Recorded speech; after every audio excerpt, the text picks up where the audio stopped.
दोस्तों, आज आप सुनेंगे डैन ब्राउन के बहुत ही मशहूर नॉवल द लॉस्ट सिंबल का चौथा भाग। अगर आपने इसके पहले के 3 भाग अभी तक नहीं सुने हैं तो उनको सुनने के लिए ऊपर आई बटन पर क्लिक करें। तो आइए बिना देरी किए शुरू करते हैं आज की कहानी। अध्याय 48। वक्त की नज़ाकत को देखते हुए कैपिटॉल के पुलिस ऑफिसर नूनेज के पास कैपिटॉल के आर्किटेक्ट और रॉबर्ट लैंगडन को वहां से निकल भागने में मदद करने के अलावा और कोई चारा नहीं था। लेकिन बेसमेंट में वापस आने के बाद उसे उसके कैरियर पर मंडरा रहे बादल साफ दिखाई दे रहे थे। चीफ ट्रेंट एंडरसन अपने सिर पर बर्फ की पट्टी लगाकर बैठा हुआ था, जबकि एक दूसरा ऑफिसर डायरेक्टर साटो के घावों की मरहम पट्टी कर रहा था। वो दोनों सर्विलांस टीम के वीडियोस देख रहे थे। डिजिटल प्लेबैक की मदद से वो लैंगडन और बेलामी की तलाश में लगे थे। साटो ने हुक्म दिया, हर एक हॉलवे और एग्जिट गेट के प्लेबैक की जांच करो। मैं जानना चाहती हूँ कि वो लोग किस तरफ गए हैं। ये सब देखते हुए नूनेज को लग रहा था जैसे उसे उल्टी हो जाएगी। वो जानता था कि ये बस थोड़े ही वक्त की बात थी जब उनको उनके काम का वीडियो क्लिप मिल जाएगा और सच्चाई उनके ऊपर जाहिर हो जाएगी कि भागने में उनकी मदद नूनेज ने की थी। CIA की फील्ड टीम के 4 लोग भी वहां पहुंच चुके थे जो पास ही खड़े थे। वो दोनों भी बेलामी और लैंगडन की तलाश में जुटने वाले थे। ये लोग कैपिटॉल पुलिस से एकदम अलग दिखाई दे रहे थे। काली कैमोफ्लेज पोशाक, रात में देखने के लिए नाइट विजन और अल्ट्रा मॉडर्न हैंडगन्स। नूनेज ने कुछ देर सोचने के बाद मन ही मन में फैसला कर लिया। उसने चीफ एंडरसन को एक तरफ बुलाया और उससे कहा, चीफ, मैंने एक बहुत बड़ी गलती कर दी है। आप मुझे माफ़ कीजिएगा, मैं नौकरी छोड़ रहा हूँ। वैसे भी थोड़ी देर में आप खुद ही मुझे नौकरी से निकालने ही वाले हैं। मैं समझा नहीं तुम कहना क्या चाहते हो, एंडरसन ने कहा। वो क्या है सर, थोड़ी देर पहले मैंने लैंगडन और आर्किटेक्ट बेलामी को विजिटर सेंटर में देखा था। वो लोग बिल्डिंग से बाहर जा रहे थे। एंडरसन गुस्से से बिफर उठा, तो तुमने कुछ बोला क्यों नहीं? वो सर, आर्किटेक्ट ने मुझे कुछ भी बोलने से मना किया था। तुम्हारा दिमाग तो खराब नहीं हो गया है? तुम मेरे लिए काम करते हो, फिर तुमने ऐसी हरकत कैसे की? नूनेज ने चुपचाप एंडरसन को वो चाबी थमा दी जो आर्किटेक्ट ने उसे दी थी। ये इंडिपेंडेंस एवेन्यू के नीचे बनी सुरंग की चाबी है सर। ये आर्किटेक्ट बेलामी के पास थी, वो उसी रास्ते से भागे हैं। एंडरसन मानो सन्न रह गया। वो चुपचाप चाबी को घूर रहा था। साटो ने उनकी तरफ सिर घुमाकर देखा और फिर बोली, ये वहाँ पर क्या हो रहा है? नूनेज का चेहरा पीला पड़ गया। चाबी अब भी एंडरसन के हाथ में थी। जाहिर था कि साटो ने उसे देख लिया था। गंदी बदसूरत साटो जैसे ही नज़दीक आने लगी तो नूनेज ने अपने बॉस को बचाने के लिए ड्रामा शुरू कर दिया। उसने कहा, मुझे नीचे वाले बेसमेंट के फर्श पर एक चाबी मिली थी। मैं चीफ एंडरसन से पूछ रहा था कि ये किस कमरे की चाबी है। अब साटो नज़दीक आ चुकी थी। और क्या तुम्हारे चीफ को इस चाबी के बारे में पता है? नूनेज ने एंडरसन की तरफ देखा। जाहिर था कि कुछ भी बोलने से पहले वो उसके ऑप्शंस को मन ही मन तोल रहा था। आखिरकार चीफ ने सिर हिलाया। वैसे तो नहीं मैम, मुझे पता करना होगा कि। साटो ने उसकी बात काट दी और बोली, छोड़ो ये सब। ये विजिटर सेंटर से दूसरी तरफ जा रही सुरंग की चाबी है। हमें अभी अभी सर्विलांस क्लिप मिला है। तुम्हारे इस ऑफिसर नूनेज ने लैंगडन और बेलामी को भागने में हेल्प की और फिर सुरंग के दरवाजे को बंद कर दिया। ये चाबी बेलामी ने नूनेज को दी थी। एंडरसन गुस्से में नूनेज की तरफ मुड़ा और बोला, क्यों बे, क्या ये बात सच है? नूनेज ने जोर जोर से अपना सिर हिलाया। वो जितना हो सके उतना सहयोग करने की कोशिश कर रहा था। माफ़ कीजिएगा सर, लेकिन आर्किटेक्ट ने मुझे किसी को भी बताने से मना किया था। एंडरसन चिल्लाते हुए उसे जोर जोर से डांटने लगा। साटो ने गुस्से में भरकर कहा, मिस्टर ट्रेंट एंडरसन, ये ड्रामा और ये बकवास बंद करो। तुम दोनों को ही बिल्कुल झूठ बोलना नहीं आता है। अपने ये ड्रामे थोड़े CIA की जांच के लिए बचा कर रखो। ये चाबी मुझे दो और यहाँ पर तुम्हारा काम अब खत्म होता है। अध्याय 49। रॉबर्ट लैंगडन ने अपना मोबाइल फ़ोन बंद कर दिया। उसकी चिंता बढ़ती ही जा रही थी। कैथरीन उसका फ़ोन नहीं उठा रही थी। उसने कहा था कि लैब से सेफ बाहर निकलते ही उससे मिलने के लिए आते हुए वो फ़ोन करेगी, लेकिन उसका फ़ोन अभी तक नहीं आया था। लैंगडन के साथ बेलामी डेस्क पर बैठा हुआ था। उसने अभी अभी एक व्यक्ति को फ़ोन किया था जिसने उन दोनों को किसी सेफ जगह पर पहुंचाने का वादा किया था, कोई ऐसी जगह जहां वो दोनों छुप सकते थे। लेकिन दुर्भाग्य से वो आदमी भी फ़ोन नहीं उठा रहा था। इसीलिए बेलामी ने उसके लिए एक मैसेज छोड़ा था कि वो तुरंत लैंगडन के फ़ोन पर कॉल करे। उसने लैंगडन से कहा, मैं फ़ोन लगाने की कोशिश जारी रखूंगा, लेकिन अभी के लिए हमें अपनी रक्षा खुद ही करनी होगी। हमें इस पिरामिड के लिए प्लानिंग पर भी बात करनी होगी। लैंगडन को कैपिटॉल के आर्किटेक्ट से थोड़ी बहुत सोच समझ की उम्मीद थी, लेकिन अब ऐसा लग रहा था कि वॉरेन बेलामी भी उस खपती आदमी से ज़्यादा अक्लमंद नहीं था जो ये दावा कर रहा था कि पीटर नरक में पड़ा है। बेलामी जिद पर अड़ा था कि पत्थर का वो पिरामिड कहानियों में वर्णित मैसनों का पिरामिड ही है, एक प्राचीन नक्शा जो उनको शक्तिशाली ज्ञान का रास्ता दिखाएगा। लैंगडन ने बड़ी ही विनम्रता से कहा, देखिए मिस्टर बेलामी, मैं इस बात पर कतई यकीन नहीं करता कि ऐसा कोई प्राचीन ज्ञान है जो इंसान को इतनी शक्ति से भर सकता है। मैं इस बात को गंभीरता से नहीं लेता। बेलामी की आंखों से निराशा और गंभीरता दोनों झलक रहे थे। उसने कहा, हाँ प्रोफेसर, मुझे लगा था कि आप इसी तरह सोचेंगे, क्योंकि आप इसे एक बाहरी आदमी की तरह से देख रहे हैं। असल में मैसनों की कई ऐसी हकीकतें हैं जो आपको कहानियाँ लग सकती हैं, क्योंकि आपको इसके लिए ज़रूरी दीक्षा नहीं मिली है और आप इसे समझने के लिए बिल्कुल भी तैयार नहीं हैं। लैंगडन को लगा जैसे कोई उसे ज्ञान देने की कोशिश कर रहा हो। मिस्टर बेलामी, अगर ये पुरानी कहानी ठीक भी है तो भी ये पिरामिड मैसनों वाला पिरामिड नहीं हो सकता है। बेलामी मुस्कुराया और बोला, अच्छा, क्या वाकई? मुझे तो ऐसा लगता है कि ये कहानियों के हिसाब से एकदम सटीक पिरामिड है। पत्थर का एक पिरामिड जिसके ऊपर चमकता हुआ कैपस्टोन लगा है। साटो के एक्सरे के हिसाब से ठीक यही चीज़ पीटर ने आपके हवाले की थी। इतना कहकर बेलामी ने वो छोटा सा क्यूब के आकार का पैकेज उठा लिया और अपने हाथ में लेकर उसे तोलने लगा। लैंगडन ने जवाब दिया, पत्थर का ये पिरामिड 1 फुट से भी छोटा है। मैंने इसके बारे में जितनी तरह की कहानियाँ सुनी हैं उन सभी में ये कहा गया है कि मैसनों के पिरामिड का साइज बहुत बड़ा है। बेलामी जानता था कि ये सवाल पूछा जाएगा। उसने कहा, क्या आपको पता है कि कहानियों में ये कहा गया है कि पिरामिड इतना ऊंचा है कि भगवान उसे हाथ बढ़ाकर छू सकते हैं, लेकिन असल में इतने लंबे समय से इसकी गलत व्याख्या की गई है और इसी वजह से आपके जैसे विद्वानों को इस बात से सहूलियत होती है कि ये पिरामिड सिर्फ एक कल्पना है और फिर लोग उसकी खोज करना बंद कर देते हैं।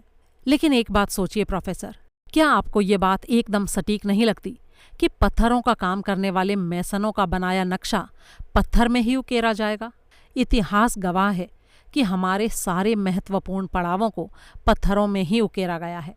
इनके अंदर ईश्वर के द्वारा मूसा को दी गई स्लेट यानी टैबलेट भी शामिल है जिसमें 10 कमांडमेंट लिखा हुआ है।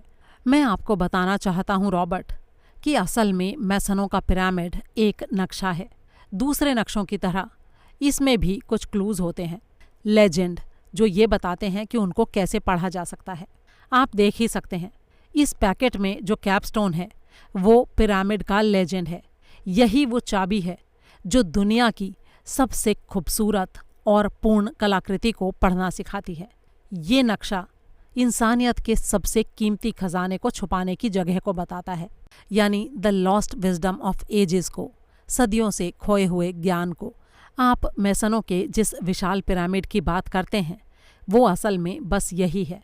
ये छोटा सा पत्थर जिसका सोने का बना कैपस्टोन इतनी ऊंचाई तक पहुंचता है जहां से ईश्वर भी इसे छू सकते हैं। इतना ऊंचा कि कोई भी ज्ञानी व्यक्ति वहां पहुंचकर इसे छू सकता है।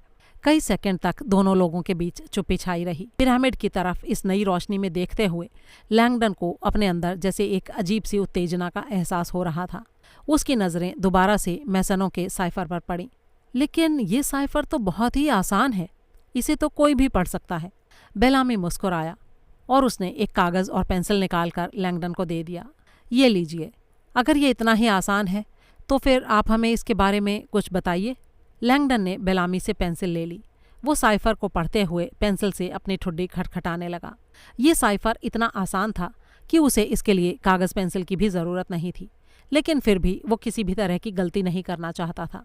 उसने बड़े ही मनोयोग से मैसनों के साइफर को पढ़ने के लिए इस्तेमाल की जाने वाली डिक्रिप्शन की को कागज़ पर लिख लिया।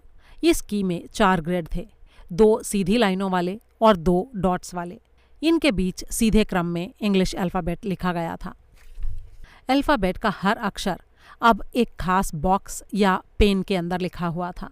ये खास पेन ही उस शब्द के लिए संकेत का काम करता था। ये तरीका इतना आसान था कि देखने में काफ़ी बचकाना लगता था। लैंगडन ने अपने काम को एक बार फिर से चेक किया।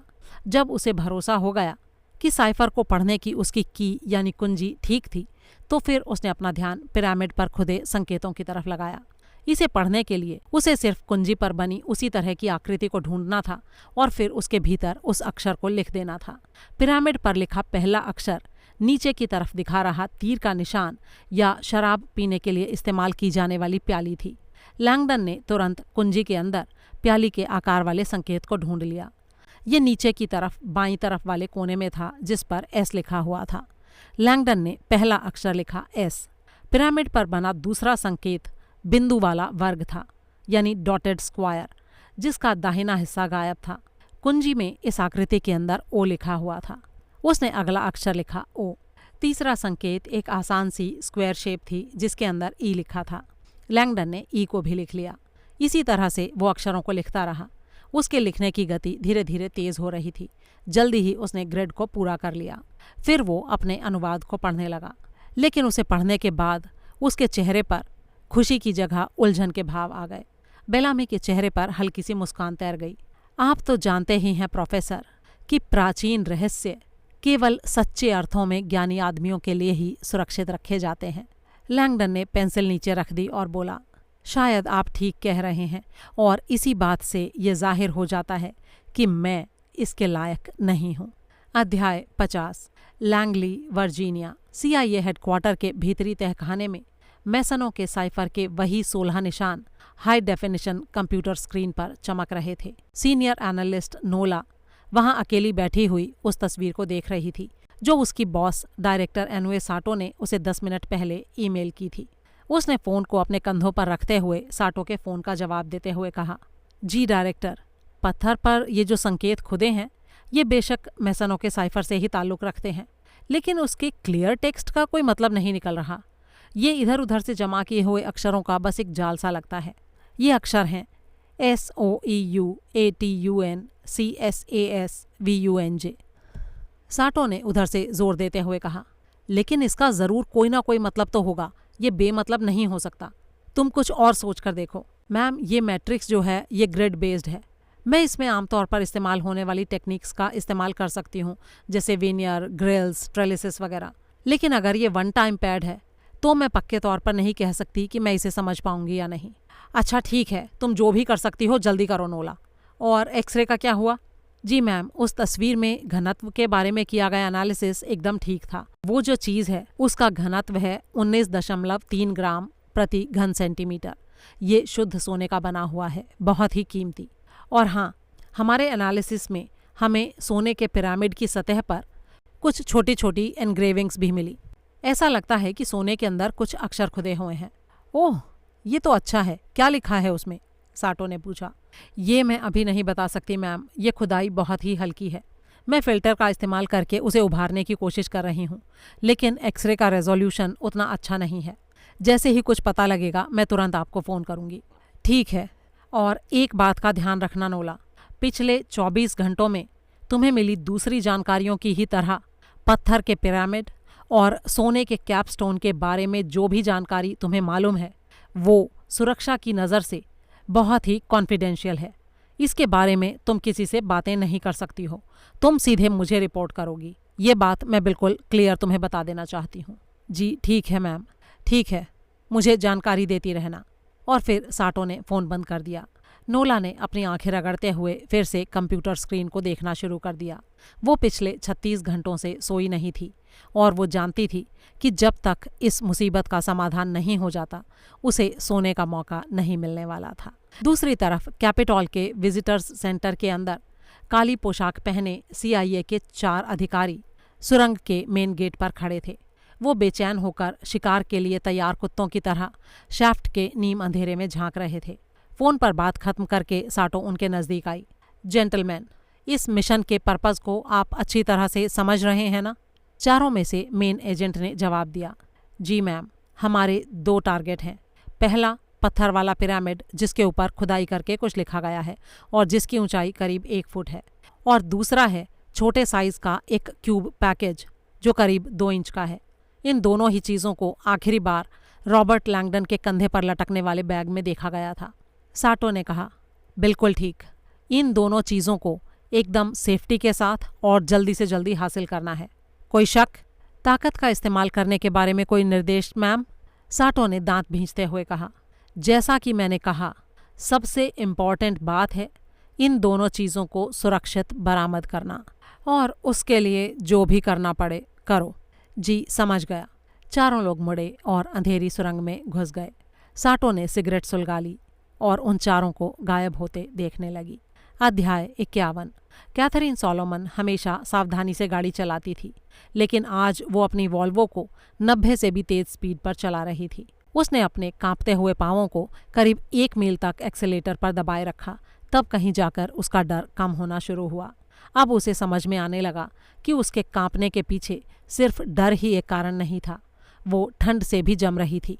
रात की सर्द हवा उसकी गाड़ी के टूटे हुए शीशे से अंदर आकर उससे टकरा रही थी।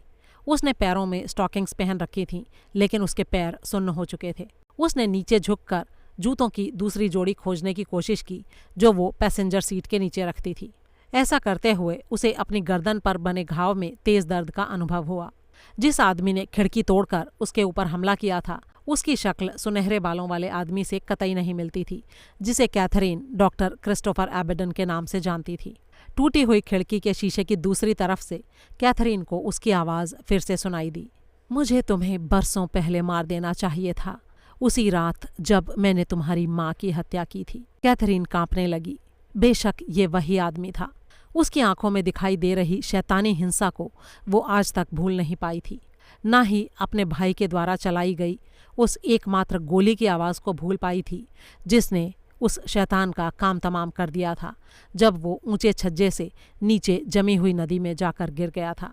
बर्फ के नीचे दबी हुई उसकी लाश कभी बरामद नहीं हुई थी। कई हफ्ते तक खोज चली थी, लेकिन उसकी लाश नहीं मिली थी, और आखिरकार ये मान लिया गया था कि लाश बहकर चेसापीक की खाड़ी में चली गई थी। अब उसे पता चला था कि वो लोग गलत सोच रहे थे। वो राक्षस अभी भी जिंदा था और अब वो वापस आ चुका था। उस घटना को हुए 10 साल बीत चुके थे। वो क्रिसमस का दिन था। कैथरीन, पीटर और उनकी माँ, तीनों लोग पोटोमैक में पत्थर की बनी उनकी विशाल हवेली में इकट्ठे हुए थे। 200 एकड़ में बनी इस हवेली के चारों तरफ पेड़ ही पेड़ थे। उसके बीचों बीच एक नदी बहती थी।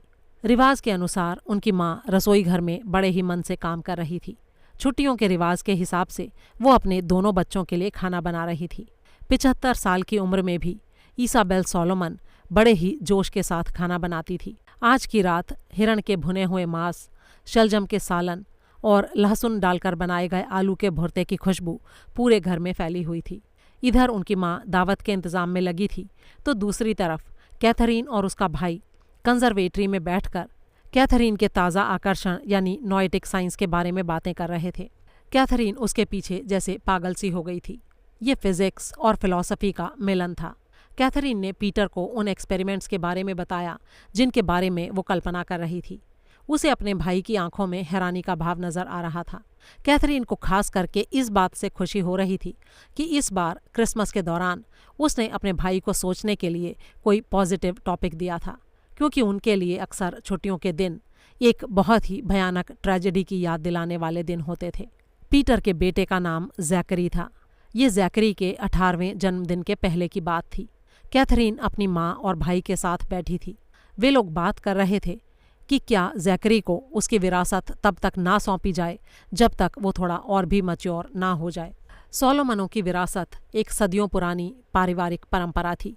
उसके हिसाब से 18वें जन्मदिन के मौके पर सोलोमन्स की संपत्ति का एक बहुत बड़ा हिस्सा बच्चे के नाम कर दिया जाता था। सोलोमन्स का मानना था कि जीवन की शुरुआत के वक्त ही विरासत सौंप देना ज़्यादा फायदेमंद होता है, ना कि उसके आखिर में। लेकिन इस बार कैथरीन की माँ का कहना था कि पीटर के बेटे को इतनी बड़ी रकम देना खतरनाक साबित हो सकता था, क्योंकि उसके साथ कई तरह की परेशानियां थीं। पीटर इस बात से सहमत नहीं था। उसने कहा था, सोलोमन विरासत हमारे परिवार का एक ट्रेडिशन है जिसे तोड़ा नहीं जाना चाहिए। हो सकता है ये पैसा जैकरी को जिम्मेदार बनने के लिए मजबूर कर दे, लेकिन दुर्भाग्य से उसके भाई ने गलत सोचा था। जैकरी को जैसे ही विरासत का पैसा मिला, वो परिवार से अलग हो गया। वो घर से अपना कोई भी सामान लिए बिना बाहर निकल गया। कुछ महीने बाद वो टैबलॉइड के पन्नों में नजर आया। ट्रस्ट फंड का प्ले बॉय यूरोप की विलासिता के मज़े में मशगूल। टेबलॉयड ने मजे ले लेकर जैकरी की बर्बाद जिंदगी के घिनौने पहलुओं को उछाला था। यॉट पर मनाई जाने वाली बेलगाम मौज मस्ती वाली रेव पार्टियां और नशे में धुत डिस्को की तस्वीरें देखना सोलोमन को भारी पड़ रहा था। लेकिन उसके भटके हुए बेटे की स्थिति और भी भयानक हो गई जब अखबारों में ये खबर छपी कि जैकरी को ईस्ट यूरोप के किसी देश में कोकीन ले जाते हुए पकड़ा गया था। खबर का शीर्षक था, मिलियनेयर सोलोमन टर्की की जेल में। उन लोगों को पता चला कि इस जेल को सौगानलिक कहा जाता है। ये कठोर और सबसे निचली श्रेणी का जेल इस्तांबुल के करतल जिले में था। बेटे की सुरक्षा के लिए चिंतित पीटर सोलोमन उसे लाने के लिए तुरंत टर्की गया, लेकिन उसे खाली हाथ वापस आना पड़ा। उसे जैकरी से मिलने भी नहीं दिया गया। अच्छी खबर बस इतनी थी कि अमेरिका की होम मिनिस्ट्री में सोलोमन के जो कॉन्टैक्ट्स थे वो उसे जल्दी से जल्दी वापस लाने के लिए एक्टिव थे। 2 दिन के बाद पीटर के लिए एक इंटरनेशनल फ़ोन कॉल आई जिसमें एक बहुत ही भयानक खबर थी और अगली सुबह अखबारों की हेडलाइंस थीं, सोलोमन उत्तराधिकारी की जेल में हत्या। जेल से मिली ये तस्वीरें बहुत ही भयानक थीं। मीडिया ने इन्हें बहुत ही संवेदनहीन ढंग से दिखाया, जो सोलोमन के निजी तौर पर आयोजित अंतिम संस्कार के बाद भी दिखाया जाता रहा। पीटर की पत्नी जैकरी को जेल से छुड़ाने में उसकी नाकामी के लिए उसे कभी माफ़ नहीं कर पाई। 6 महीने बाद उनकी शादी टूट गई और तभी से पीटर अकेला था। कई साल के बाद कैथरीन, पीटर और उनकी माँ इसाबेल क्रिसमस के लिए फिर से इकट्ठे हो रहे थे। उनकी जिंदगी में दुख अभी भी मौजूद था, लेकिन शुक्र था कि टाइम के साथ उसका असर थोड़ा कम होता जा रहा था। ट्रेडिशनल दावत के लिए उनकी माँ किचन में काम कर रही थी, जहाँ से बर्तनों के आपस में टकराने की प्यारी सी आवाज़ बाहर आ रही थी। बाहर कंजर्वेटरी में बैठकर पीटर और कैथरीन एक खास ढंग का भुना हुआ चीज़ खा रहे थे और आराम से बात कर रहे थे। तभी उन्हें एक अजीब सी आवाज़ सुनाई दी। उनके पीछे से किसी ने कहा, हेलो सोलोमन्स। कैथरीन और उसके भाई इस आवाज़ को सुनकर भौंचक्के रह गए।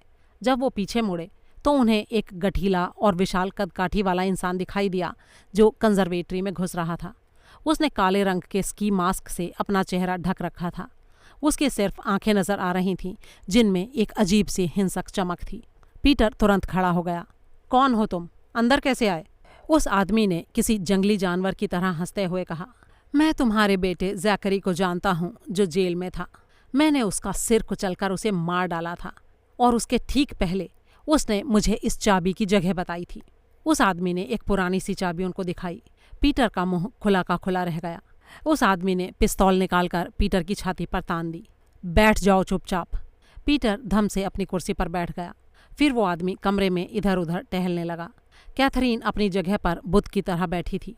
नकाब के पीछे उस आदमी की आंखों की चमक किसी जंगली जानवर की आंखों जैसी लग रही थी।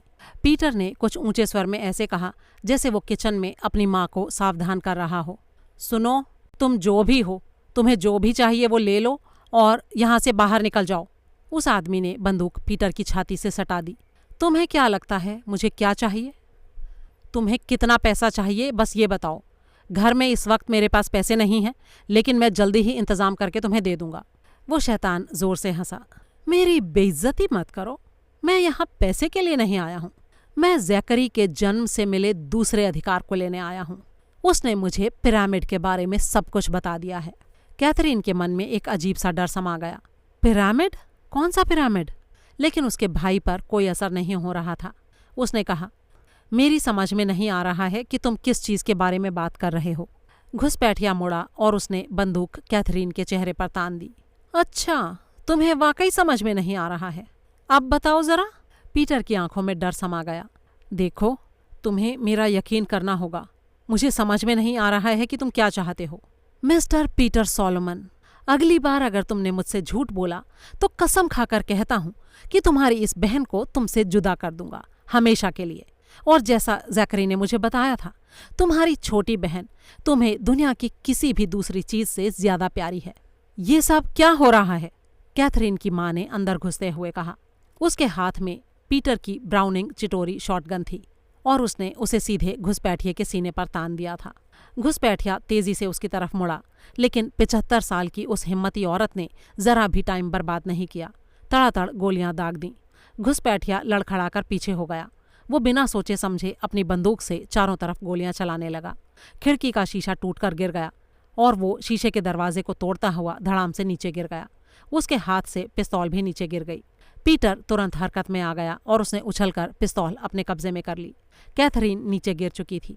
इसाबेल सोलोमन तेजी से उसकी तरफ बढ़ी और उसको संभालते हुए बोली, हे भगवान, तुम घायल तो नहीं हुई हो ना कैथरीन?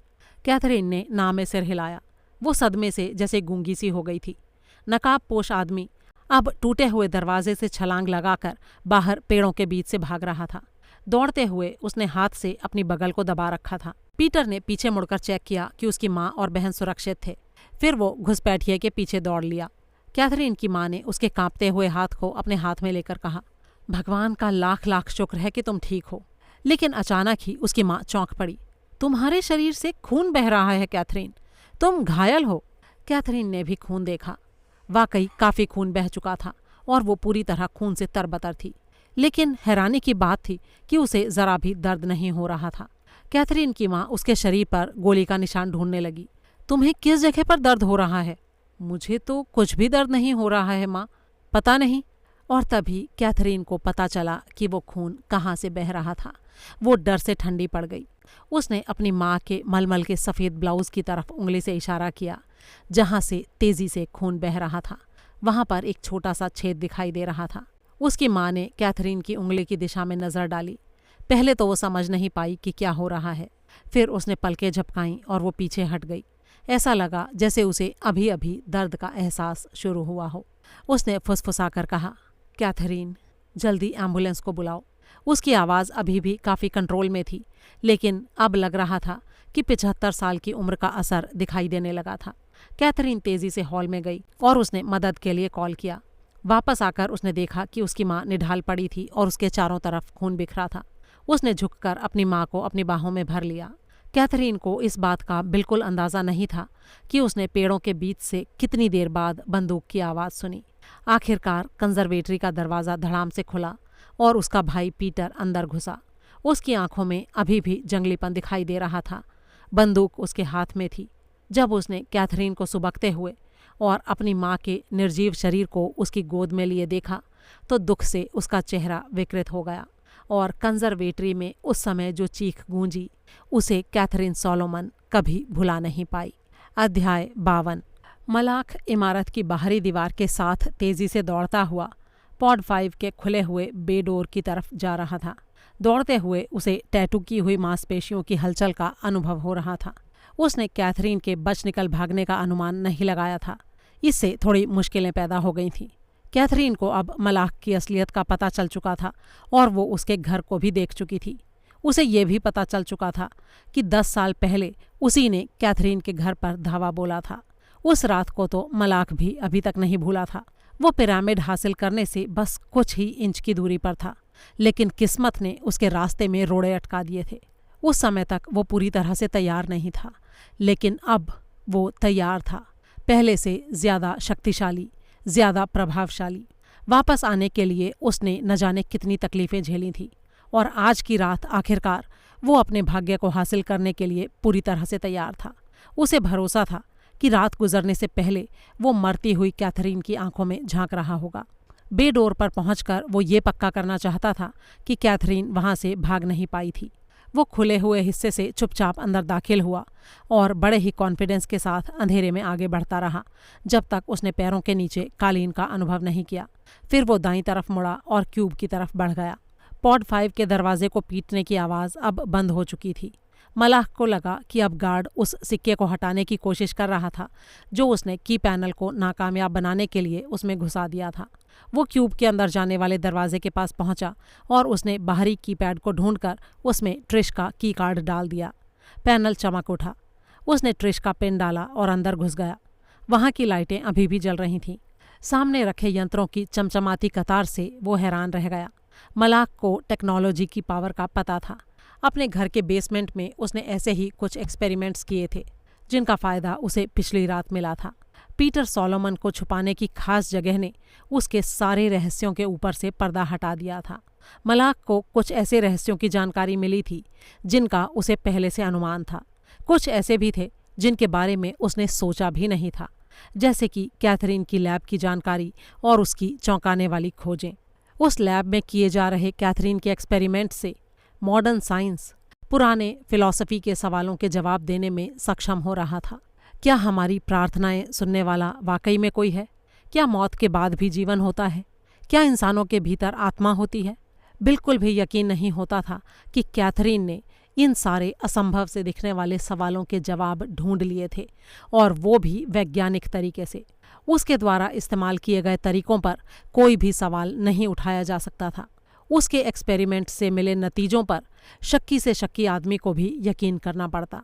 अगर इन सारी चीज़ों को पब्लिश कर दिया जाता और लोगों की जानकारी में लाया जाता तो इंसान की चेतना में एक बहुत ही बड़ा परिवर्तन हो सकता था। वो अपना रास्ता ढूंढने की कोशिश करने लगते।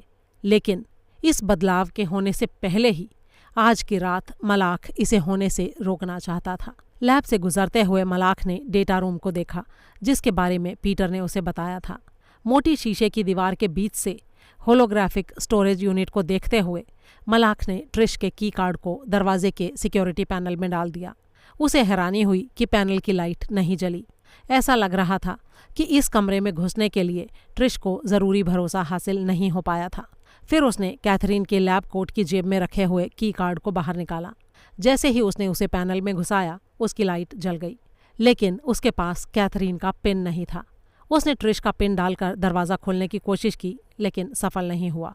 अपनी ठुड्डी पर उंगली से ठकठकाते हुए वो पीछे हटा और प्लेक्सीग्लास के बने 3 इंच मोटे दरवाजे को देखने लगा। कुल्हाड़ी मारकर भी इस दरवाजे को तोड़ना और अंदर जाकर कंप्यूटर ड्राइव लाना मुमकिन नहीं था जिनको वो नष्ट करना चाहता था। लेकिन मलाख ने ऐसी परिस्थिति के लिए पहले से ही तैयारी करके रखी थी। उसने सोच रखा था कि ऐसी स्थिति आने पर उसे क्या करना है। पावर सप्लाई रूम के अंदर मलाख को एक रैक नजर आया। जैसा कि पीटर ने उसे बताया था, उसमें बड़े बड़े स्कूबा टैंक जैसे मेटल के कई सिलेंडर रखे हुए थे। इन सिलेंडरों पर LH नंबर 2 और ज्वलनशील पदार्थों को दिखाने के लिए इस्तेमाल किए जाने वाले संकेत बने हुए थे। एक कनस्तर लैब के हाइड्रोजन फ्यूल सेल से जुड़ा हुआ था। मलाख ने एक कनस्तर को जुड़ा हुआ छोड़ दिया और दूसरे रिजर्व सिलेंडर को उतार लिया। फिर वो सिलेंडर को पावर सप्लाई रूम से बाहर निकालकर उसे डेटा स्टोरेज रूम के प्लेक्सीग्लास दरवाजे के पास ले आया। हालांकि ये काफ़ी नज़दीक था, लेकिन उसने भारी भरकम प्लेक्सीग्लास दरवाजे में एक कमजोरी को देख लिया था। इसके निचले हिस्से और चौखट के बीच थोड़ी सी खाली जगह थी।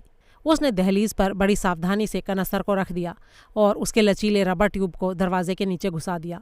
सेफ्टी के लिए लगी सील को हटाकर सिलेंडर के वॉल्व तक पहुंचने में उसे ज़्यादा समय नहीं लगा।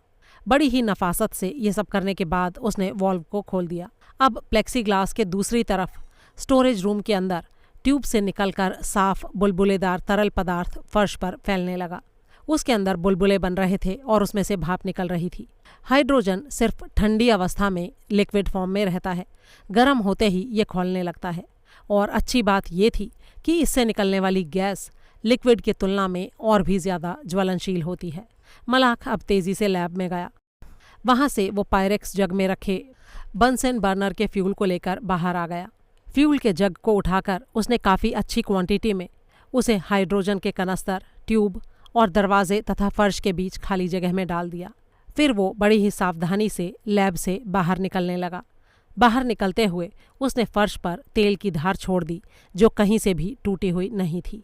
दूसरी तरफ वॉशिंगटन DC में 911 कॉल को सुनने वाला डिस्पैच ऑपरेटर मैच देखने में बिजी था कि तभी उसे उसकी स्क्रीन पर एक इमरजेंसी कॉल नजर आया। ये एनाकोस्टिया में पार्कलैंड सूटवे पर बने किसी गैस स्टेशन से आ रहा फ़ोन कॉल था। शायद कोई कार दुर्घटना हो गई थी। उसने जवाब दिया, 911, इमरजेंसी के बारे में बताइए प्लीज़। दूसरी तरफ से किसी घबराई हुई औरत की आवाज़ सुनाई दी, स्मिथसोनियन म्यूजियम सपोर्ट सेंटर के अंदर मुझ पर हमला हुआ है, प्लीज़ तुरंत पुलिस भेजिए, 4210 सिल्वर रोड हिल। और हाँ, अपने ऑफिसर्स को कोलोरामा हाइट्स भी भेजिए, जहां मुझे लगता है कि मेरे भाई को बंधक बनाकर रखा गया है। ऑपरेटर ने एक गहरी सांस ली। उसके रेड स्किन्स के मैच का बैंड बज गया था। अध्याय 53। बेलामी लैंगडन से कह रहा था, जैसा कि मैं आपको समझाने की कोशिश कर रहा था, जितना हमें दिखाई दे रहा है इस पिरामिड के अंदर उससे कहीं ज़्यादा चीज़ें हैं। मैसनों के पिरामिड के बारे में कहा जाता है कि ये अपने रहस्यों को कई परतों के अंदर छिपा कर रखता है। एक पर्दा हटाओ तो दूसरा सामने आ जाता है। आपने अभी तक 3 अक्षरों का अर्थ समझा है, लेकिन उनसे आपको कुछ समझ में नहीं आएगा जब तक आप एक परत और अंदर नहीं जाएंगे। बेशक ये उसी आदमी को पता होगा जिसके पास कैपस्टोन है। मुझे लगता है कि कैपस्टोन के अंदर भी कोई लिखावट है जिसमें पिरामिड के कोड को पढ़ने का तरीका बताया गया है। लैंगडन ने मेज़ पर रखे क्यूब के आकार के पैकेट को देखा।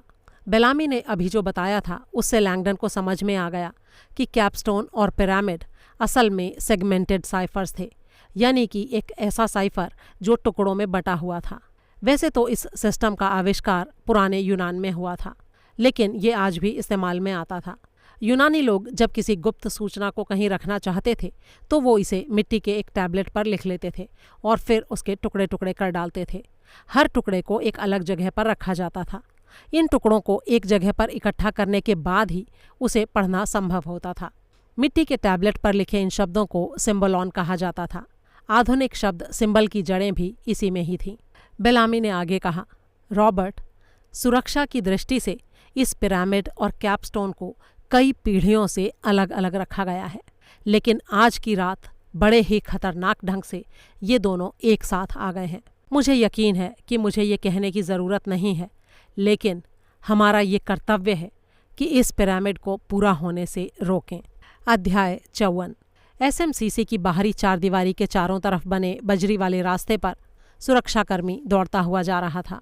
उसे अंदर के एक ऑफिसर ने बताया था कि पॉड 5 के कीपैड से किसी ने छेड़छाड़ की है और सिक्योरिटी वाली लाइट से पता चल रहा है कि नमूनों को लाने ले जाने वाला दरवाज़ा स्पेसिमेन बे डोर खुला हुआ है। स्पेसिमेन बे डोर पर पहुंचकर उसने देखा कि दरवाज़ा कुछ फीट तक खुला था। ये बड़ी ही अजीब सी बात थी। वो जानता था कि उस दरवाजे को सिर्फ अंदर से ही खोला जा सकता था। उसने अपनी बेल्ट से फ्लैशलाइट बाहर निकाली और पॉड के अंदर घुप अंधेरे की तरफ रोशनी डालने लगा। वहाँ कुछ भी नहीं था। वो इस अनजानी जगह के अंदर बिल्कुल नहीं जाना चाहता था, इसीलिए वो बस उसकी दहलीज तक आया और फिर एक खुली जगह से उसने फ्लैशलाइट को अंदर की तरफ चमकाया। तभी उसे लगा जैसे हवा का एक झोंका उसकी बगल से गुजरा। एक पल के लिए पूरा का पूरा इलाका रोशनी में नहा गया और फिर हाइड्रोजन के बने आग के गोले को आकाश में फूटते हुए और पॉड 5 की छत को आसमान में सैकड़ों फीट ऊपर उड़ते हुए वो कभी नहीं देख पाया। वो ये भी नहीं देख पाया कि आसमान से टाइटेनियम की जालियों, इलेक्ट्रॉनिक यंत्रों और पिघले हुए सिलिकॉन की बारिश हो रही थी, जिन सब से मिलकर उस लैब का होलोग्राफिक स्टोरेज यूनिट बना हुआ था।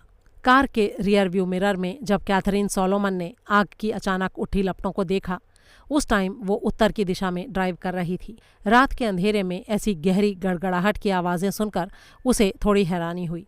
क्या ये आतिशबाजी हो रही थी? क्या रेडस्किन्स टीम ने हाफ टाइम में कोई शो ऑर्गेनाइज किया था? कुछ ही देर पहले वो 911 के डिस्पैचर को फ़ोन कर चुकी थी। अब वो मन ही मन प्रार्थना कर रही थी कि वहाँ जाने के बाद उन्हें ट्रिश भी मिल जाए। इसके अलावा उसने डिस्पैचर से डॉक्टर एबेडन के कोलोरामा हाइट्स वाले पते पर जाकर जांच करने को भी कहा था, जहां उसे शक था कि पीटर को बंधक बनाकर रखा गया था।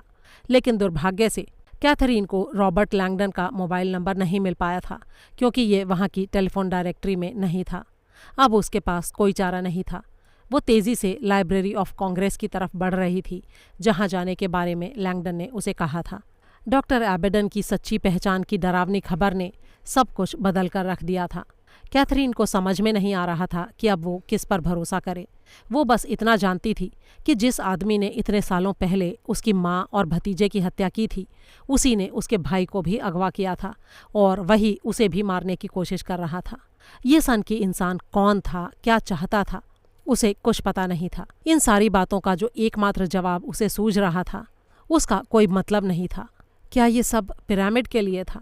ये बात भी उसकी समझ में नहीं आ रही थी कि आखिर वो आदमी उस रात उसके लैब में क्यों आया था। अगर वो उसे मारना ही चाहता था तो उसने अपने घर के भीतर दिन में ये काम क्यों नहीं कर दिया? आखिर उसने मैसेज भेजने और लैब में घुसने का खतरा क्यों उठाया था? तभी अचानक उसके रियर व्यू मिरर में आतिशबाजी की चमक और भी तेज हो गई। फिर उसे एक अजीब सा नज़ारा दिखाई दिया। आसमान में उड़ता नारंगी रंग का आग का गोला, जो कम से कम एक पेड़ से भी ज्यादा ऊंचाई तक जा रहा था। आतिशबाजी के साथ ही काला घना धुआं भी दिखाई दे रहा था, जो किसी भी तरह से रेडस्किन फेडेक्स ग्राउंड की तरफ नहीं था। वो हैरान थी। वो समझने की कोशिश कर रही थी कि इन पेड़ों के दूसरी तरफ कौन से इंडस्ट्रियल एरियाज हैं और तभी उसके दिमाग को एक झटका सा लगा और उसके हाथ पैर सुन्न पड़ गए। अध्याय 55।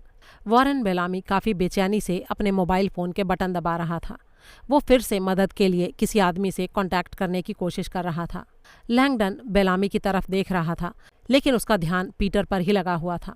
वो सोच रहा था कि उसे कैसे ढूंढा जाए। पीटर को किडनैप करने वाले ने उसे पत्थर पर लिखे शब्दों का अर्थ ढूंढने को कहा था। बेलामी को अपने फ़ोन का कोई जवाब नहीं मिला था और उसने चिढ़कर फ़ोन बंद कर दिया था। लैंगडन ने उससे कहा, मैं ये बात समझ नहीं पा रहा कि अगर किसी तरह मैं ये मान भी लूँ कि ये गहरा ज्ञान कहीं छिपा है और ये पिरामिड ज़मीन के अंदर उस जगह का पता बता सकता है, तो भी मैं आखिर ढूंढ क्या रहा हूँ? क्या ये कोई गुप्त तहखाना है, ज़मीन के नीचे बना बंकर है, या फिर क्या है? बेलामी काफ़ी देर तक चुपचाप बैठा रहा। फिर उसने काफ़ी सावधानी के साथ कहा, देखो रॉबर्ट, मैंने कई सालों से एक बात सुनी है कि पिरामिड एक गोलाकार सीढ़ियों का रास्ता दिखाता है। एक ऐसी सीढ़ी जो ज़मीन के अंदर जाती है, कई 100 फीट अंदर।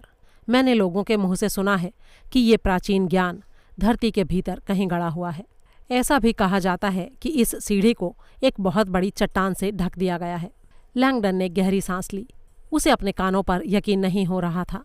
बहुत बड़े चट्टान से ढके हुए मकबरे की बात सीधे बाइबल से ली गई थी, जहां जीसस के मकबरे के बारे में ऐसा ही कहा गया था।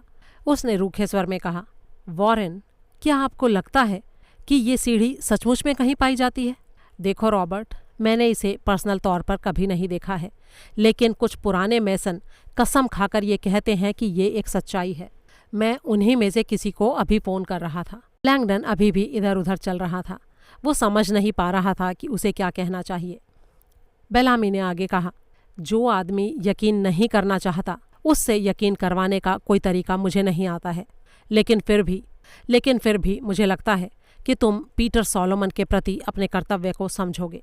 मैं तुमसे ये नहीं कहता कि पिरामिड की शक्तियों में यकीन करो, ना ही मैं ये कहता हूँ कि तुम उस सीढ़ी के अस्तित्व में यकीन करो जहाँ यह पिरामिड लेकर जाता है, लेकिन मैं इतना ज़रूर कहना चाहता हूँ कि तुम इसे मानो कि इस रहस्य की सुरक्षा करना तुम्हारा नैतिक कर्तव्य है, चाहे ये जो भी हो। पीटर ने ये कैपस्टोन तुम्हारे हवाले किया था क्योंकि उसे भरोसा था कि तुम उसकी इच्छा का आदर करोगे और इसे गोपनीय रखोगे, और अब तुमको वही करना चाहिए, भले ही इसके लिए पीटर को बलिदान ही क्यों न देना पड़े। लैंगडन ने चौंक कर उसकी तरफ देखा। क्या कहा आपने? बेलामी चुपचाप बैठा रहा। उसके चेहरे पर दुख झलक रहा था, लेकिन साथ ही एक दृढ़ निश्चय भी। उसने कहा, पीटर यही चाहेगा। तुम्हें पीटर को भूलना होगा। वो जा चुका है। उसने अपना काम पूरा कर लिया। पिरामिड की रक्षा के लिए जो भी संभव था वो उसने किया। अब ये हमारा काम है कि हम उसकी कोशिशों को बेकार न जाने दें। लैंगडन ने गुस्से से कहा, मुझे यकीन नहीं होता कि आप ऐसा कह रहे हैं। भले ही इस पिरामिड में वो सारी खासियतें हों जिनके बारे में आप कह रहे थे, लेकिन पीटर आपका मेसन ब्रदर है। आपने अपने आप से बढ़कर, देश से बढ़कर उनकी रक्षा की कसम खाई है। बिल्कुल नहीं रॉबर्ट, मेसन अपने भाई मेसन की रक्षा को सबसे ऊंचा स्थान देता है, सिर्फ एक चीज़ को छोड़कर, वो महान रहस्य जिसकी रक्षा हमारी बिरादरी इंसानियत के लिए करती है। इस खोए हुए ज्ञान में वो ताकत हो या नहीं जो इतिहास कहता है, लेकिन मैंने कसम खाई है कि मैं इसे गलत लोगों के हाथों में पड़ने से बचाऊंगा, और मैं इसे किसी को भी नहीं दे सकता, पीटर सोलोमन की जिंदगी के बदले भी नहीं। लैंगडन ने कहा, मैं बहुत सारे ऐसे मैसन्स को जानता हूँ जिनमें सबसे ऊंचे पदों वाले मैसन भी शामिल हैं, और मुझे पूरा यकीन है कि वो लोग पत्थर के इस पिरामिड के लिए अपनी ज़िंदगी देने को तैयार नहीं होंगे। और मैं ये भी दावे के साथ कह सकता हूँ कि उनमें से कोई भी उस सीढ़ी के ऊपर यकीन नहीं करता है जो नीचे जाकर धरती में छुपे खजाने का रास्ता बताती है। और फिर अगर ये पिरामिड और कैपस्टोन वाकई मैसनों के इतने गुप्त रहस्य को उद्घाटित करता, तो पीटर मुझे इसमें क्यों शामिल करता? मैं तो इस बिरादरी का मेंबर भी नहीं हूँ। बेलामी ने एक ठंडी सांस ली और बोला, मुझे पता है, और मुझे लगता है कि शायद इसी वजह से पीटर ने तुमको इसकी रक्षा के लिए चुना। इस पिरामिड को पहले भी निशाना बनाया जा चुका है, उन लोगों के द्वारा जो गलत इरादों से हमारी बिरादरी में शामिल हुए थे, धोखे से। सुरक्षा के लिए इसे बिरादरी के बाहर रखना पीटर का एक बहुत ही होशियारी भरा कदम था। अच्छा, क्या आपको पता था बेलामी कि मेरे पास कैपस्टोन है? बिल्कुल नहीं। और अगर पीटर ने किसी को भी इसके बारे में बताया होता तो वो बस एक ही आदमी होता, जिससे मैं बात करने की कोशिश कर रहा हूँ लेकिन अभी तक कर नहीं पाया हूँ। अब ऐसा लगता है रॉबर्ट कि इस वक्त मुझे और तुम्हें अपनी सुरक्षा खुद करनी होगी। हमें तुरंत एक फैसला करना होगा। लैंगडन ने अपनी मिकी माउस घड़ी की तरफ देखा। रात के 9:42 हुए थे। आपको पता है वॉरेन कि पीटर का किडनैपर इंतजार कर रहा है कि मैं इस पिरामिड के साइफर को पढ़कर उसे इसकी जानकारी दूं। बेलामी ने नाराजगी से कहा, इतिहास में महान लोगों ने प्राचीन रहस्यों की रक्षा के लिए बड़े बड़े त्याग किए हैं। मुझे और तुमको भी वही करना चाहिए। हमें आगे बढ़ते रहना चाहिए। थोड़ी ही देर में साटो को पता चल जाएगा कि हम यहाँ पर हैं। लेकिन कैथरीन का क्या होगा? हम उसे ऐसे छोड़कर आगे नहीं जा सकते। मैं उसे कांटेक्ट नहीं कर पा रहा हूँ और उसने भी पलटकर फोन नहीं किया है अभी तक। तो इसका सीधा सा मतलब ये है रॉबर्ट कि उसके साथ कुछ हुआ है। लेकिन हम उसे ऐसे छोड़कर कैसे जा सकते हैं वॉरेन? कैथरीन को भूल जाओ, पीटर को भी भूल जाओ, सबको भूल जाओ। क्या तुम समझ नहीं पा रहे हो कि तुम्हें जो जिम्मेदारी सौंपी गई है वो हम सबसे बड़ी है? तुमसे, पीटर से, कैथरीन से, मुझसे। हमें इस पिरामिड और इस कैपस्टोन को छिपाने के लिए किसी सेफ जगह को ढूंढना ही होगा, कहीं बहुत दूर। तभी बड़े हॉल की दिशा से किसी धातु की चीज के गिरने की आवाज सुनाई दी। बेलामी तेजी से मुड़ा। उसकी आंखों में खौफ था। अरे, ये इतनी जल्दी आ गए? लैंगडन दरवाजे की तरफ मुड़ा। ऐसा लग रहा था कि ये आवाज़ उस मेटल की बाल्टी के गिरने से आई थी जिसे बेलामी ने सुरंग के दरवाजे को रोककर सीढ़ियों के ऊपर रख दिया था। यानी वो लोग उन्हें ढूंढते हुए वहीं आ रहे थे। फिर वैसी ही आवाज़ दोबारा सुनाई दी जिसकी उन्हें कतई उम्मीद नहीं थी। फिर दोबारा और फिर दोबारा वही आवाज़ सुनाई दी। दूसरी तरफ लाइब्रेरी ऑफ कांग्रेस के आगे बेंच पर बैठा बेघर आदमी अपनी आंखें रगड़ते हुए अपने सामने चल रहे नज़ारे को देख रहा था। सफ़ेद रंग की एक वॉल्वो कार अभी अभी सड़क के डिवाइडर को पार करके सुनसान पैदल पथ की तरफ आ गई थी और लाइब्रेरी के मेन गेट के पास आकर रुक गई थी। गाड़ी के अंदर से एक सुंदर काले बालों वाली औरत कूदकर बाहर निकली और उसने बेचैन नज़रों से इधर उधर देखा। बेघर आदमी को देखकर उसने चिल्लाकर पूछा, अरे सुनो, तुम्हारे पास फ़ोन है? बेघर आदमी व्यंग्य से मुस्कुराया। मेरे पास तो पैरों में पहनने को जूते भी नहीं हैं, फ़ोन कहाँ से होगा? औरत ने सिर हिलाया और दौड़कर सीढ़ियाँ चढ़ती हुई सबसे ऊपर पहुँच गई। लाइब्रेरी के मेन गेट पर पहुँचकर उसने दरवाजे के हैंडल को पकड़ा और विशाल आकार के उन तीनों दरवाज़ों को खोलने के लिए जी तोड़ कोशिश करने लगी। उस दिन लाइब्रेरी बंद थी, लेकिन ऐसा लगा कि औरत को इस बात की कोई परवाह नहीं थी। उसने गोलाकार छल्ले के बने हैंडल को पकड़कर पीछे किया और फिर छोड़ दिया। दरवाजे से एक तेज़ आवाज़ आई। वो बार बार यही करती रही, दोबारा तिबारा। बेघर आदमी ने एक ठंडी सांस ली और सोचा, लगता है इस औरत को किसी किताब की बहुत ही सख्त ज़रूरत है। अध्याय 56। कैथरीन सोलोमन ने जब देखा कि लाइब्रेरी के कांसे के बने दरवाजे आखिरकार खुल रहे थे तो उसके अंदर भावनाओं का आवेग उमड़ने लगा। आज की रात जितने भी डर और दुविधाओं को उसने अपने अंदर जज्ब कर रखा था वो एक साथ बाहर आने लगे। दरवाज़ा खुलते ही उसे सामने वॉरेन बेलामी दिखाई पड़ा, जो उसके भाई का दोस्त और विश्वास पात्र था। लेकिन सबसे ज़्यादा खुशी उसे उस आदमी को देखकर हुई जो बेलामी के पीछे खड़ा था। साफ पता चल रहा था कि ये खुशी दो तरफा थी। रॉबर्ट की आंखों में भी उतना ही सुकून दिखाई दे रहा था। कैथरीन दौड़ती हुई आगे बढ़ी और सीधे लैंगडन की बाहों में समा गई। यहाँ पर वो बेहद शांति का अनुभव कर रही थी। बेलामी ने फुर्ती से दरवाजे को बंद कर दिया। कैथरीन ने भारी ताले के बंद होने की आवाज़ सुनी और उसे लगा कि आखिरकार अब वो सुरक्षित थी। उसकी आंखें भर आईं। लैंगडन ने उसे कसकर अपने से चिपका रखा था। उसने फुसफुसाते हुए कहा, सब ठीक है कैथरीन, तुम ठीक हो ना? हाँ, मैं ठीक हूँ रॉबर्ट, क्योंकि तुमने मेरी जान बचाई है। उसने मेरे लैब को बर्बाद कर दिया, मेरे सालों के रिसर्च को, मेरे पूरे काम को बर्बाद कर दिया। सब कुछ धुआं हो गया। कोई बात नहीं कैथरीन, हम जल्दी ही पीटर को ढूंढ लेंगे, मैं वादा करता हूँ। इससे पहले कि कैथरीन कुछ और कह पाती, लाइब्रेरी में एक अप्रत्याशित आवाज़ सुनाई दी, किसी चीज़ के नीचे गिरने की आवाज़ जो उनके ठीक नीचे से आ रही थी। लैंगडन की मांसपेशियां अचानक से तन गईं। बेलामी के चेहरे पर भी हवाइयाँ उड़ने लगीं। हम अभी यहाँ से निकल रहे हैं, उसने कहा। कैथरीन हैरानी से ये सब देख रही थी। आर्किटेक्ट और लैंगडन बड़े वाले हॉल से इमारत के मशहूर रीडिंग रूम की तरफ बढ़े जहाँ तेज़ रोशनी फैली हुई थी। कैथरीन भी उनके पीछे थी। तीनों लोग पढ़ने वाली एक मेज़ के पास पहुँचे जहाँ चमड़े का एक थैला रखा हुआ था। थैले के बगल में एक छोटा सा क्यूब के आकार का पैकेट था।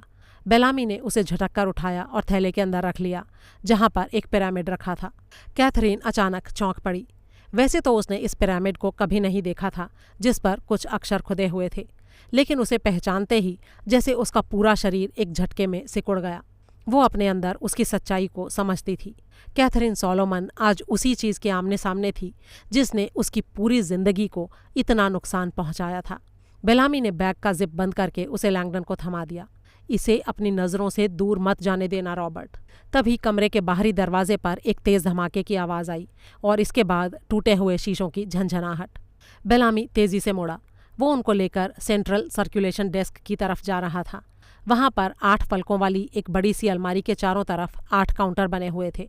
बेलामी इस वक्त बुरी तरह से डरा हुआ लग रहा था। उसने दोनों को काउंटर के पीछे की तरफ जाने को कहा और फिर अलमारी में बने एक छेद की तरफ इशारा किया। उसमें घुस जाओ। इसके अंदर? वो हमें ज़रूर ढूंढ लेंगे, लैंगडन ने कहा। मुझ पर भरोसा रखो रॉबर्ट, ये वो नहीं है जो तुम सोच रहे हो। अध्याय 57। मलाख अपनी लिमोजिन को लेकर तेजी से उत्तर दिशा में कोलोरामा हाइट्स की तरफ बढ़ रहा था। कैथरीन की लैब में हुआ धमाका उसकी कल्पना से कहीं ज्यादा भयंकर था। किस्मत ने उसका साथ दिया था और वो बिना घायल हुए वहां से निकल गया था। धमाके के बाद वहां मची अफरा तफरी ने भी उसे बिना रोक टोक के भागने में मदद की थी। जब वो अपनी लिमोजिन को लेकर मेन गेट से बाहर निकल रहा था तो वहां पर तैनात गार्ड फोन पर किसी से चिल्ला चिल्लाकर बात कर रहा था। मुझे सड़क से नीचे उतरना होगा, उसने सोचा। अगर कैथरीन ने पुलिस को फ़ोन ना किया होता तो धमाके ने ज़रूर उन लोगों का ध्यान उसकी तरफ खींचा होता।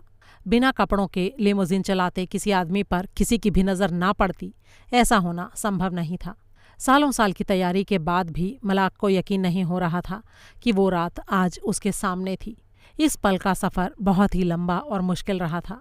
जो चीज़ सालों पहले इतनी तकलीफ में शुरू हुई थी, आज उसका गौरव के साथ समापन हो रहा था। असल में जिस रात ये शुरू हुआ उसका कोई नाम ही नहीं था।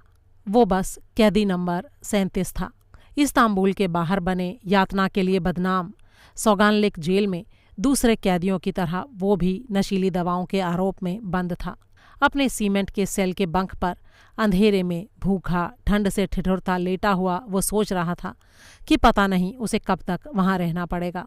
उसके ऊपर वाले बंक बेड पर उसके सेल का साथी सोया हुआ था, जिससे उसकी मुलाकात बस 24 घंटे पहले ही हुई थी। वहां की देखरेख की जिम्मेदारी एक मोटे से शराबी आदमी की थी, जिसे अपने काम से नफरत थी। इसका बदला वो सेल में रहने वाले लोगों से लेता था। उसने अभी अभी सेल की सारी लाइटें बंद की थीं। उस समय रात के 10 बजे थे।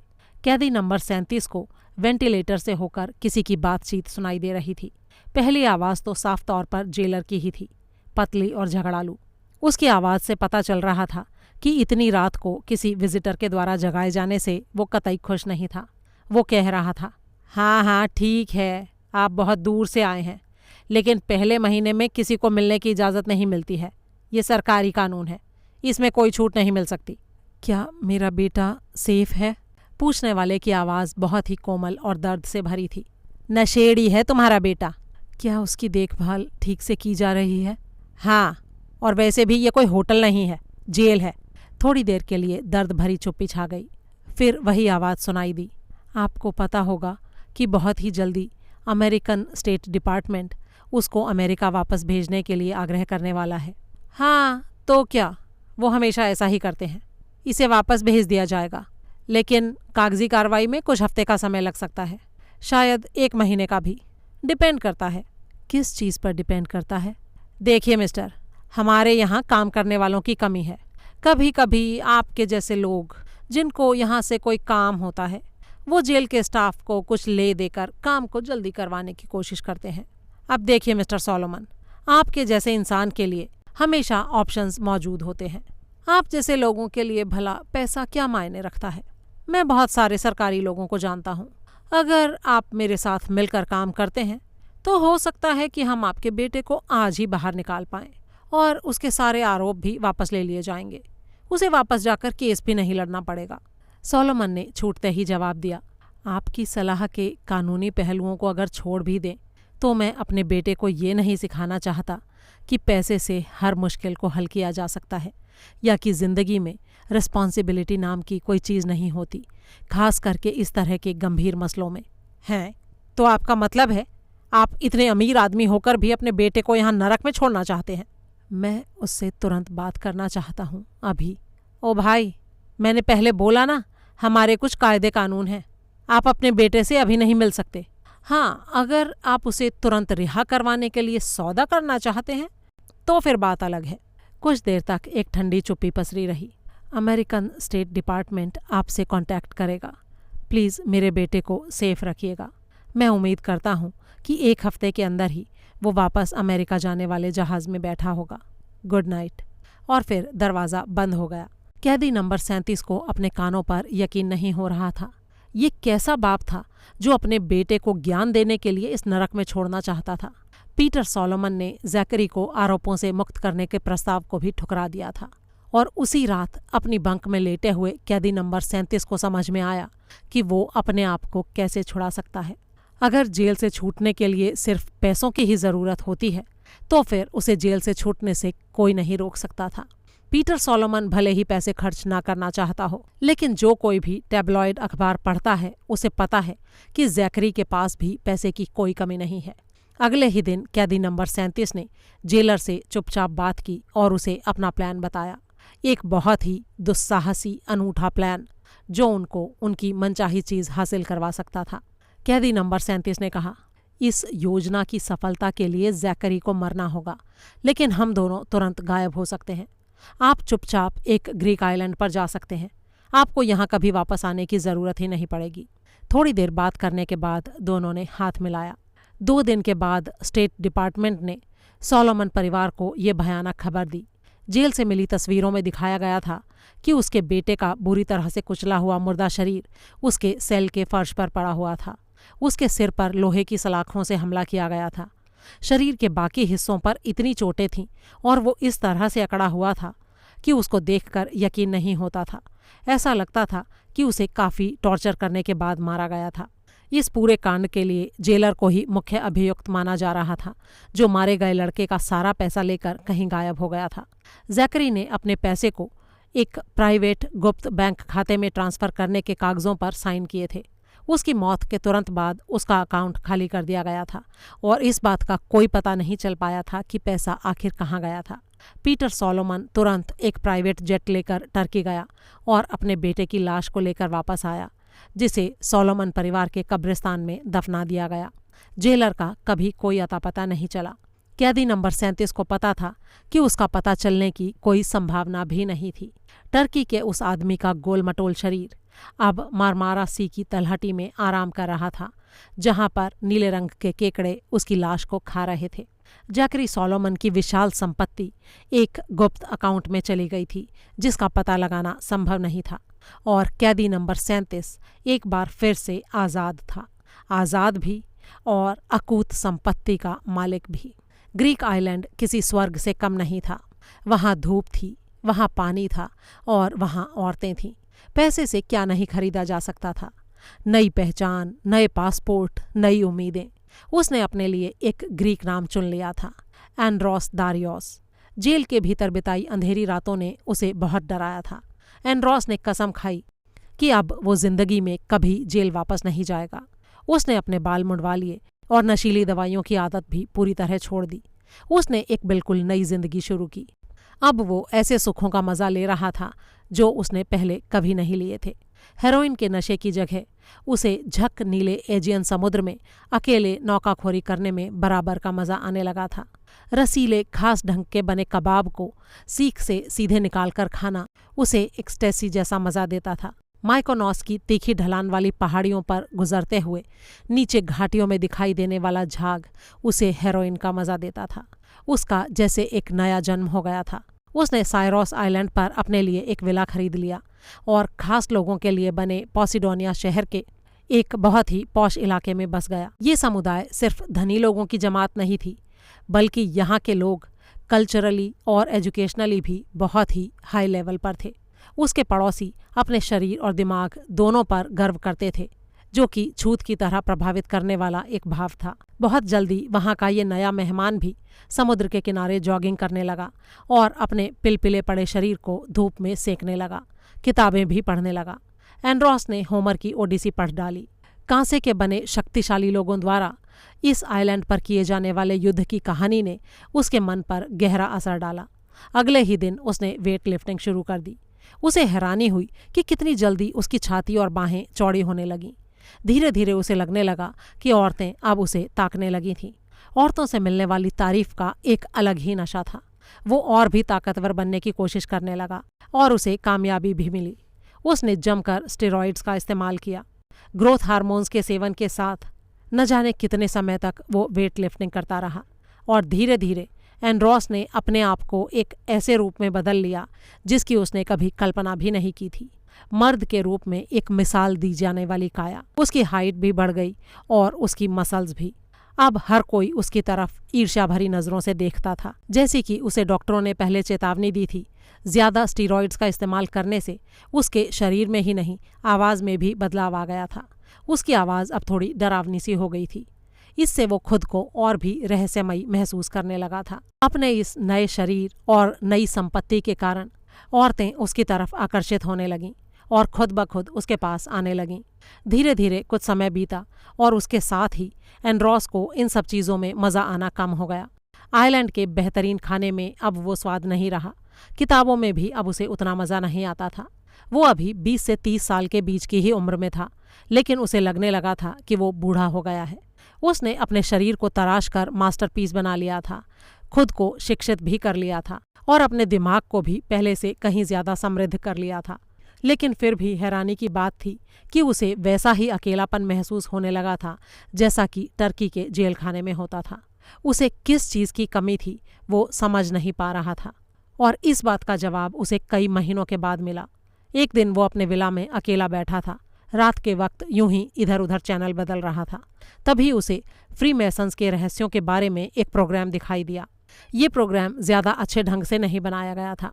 इसमें जितने सवाल उठाए गए थे उतने जवाब नहीं दिए गए थे, लेकिन फिर भी इस बिरादरी के बारे में प्रचलित सिद्धांतों के बारे में जानकर उसे उनमें गहरी उत्सुकता पैदा हो गई। प्रोग्राम का होस्ट एक के बाद एक प्राचीन कहानियों के बारे में बताता जा रहा था। फ्रीमेसन और नया वर्ल्ड ऑर्डर, अमेरिका का महान मेसन सील, मेसनों का P2 लॉज, मेसनों का पिरामिड। एंड्रॉस उठकर बैठ गया। वो हैरान था पिरामिड के बारे में सुनकर।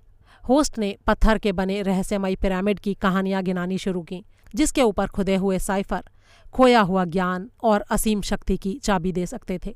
सुनने में ये कहानी अविश्वसनीय लगती थी, लेकिन उसे सुनकर उसके दिमाग में एक पुरानी याद कौंध गई, अपने काले इतिहास की एक हल्की सी याद।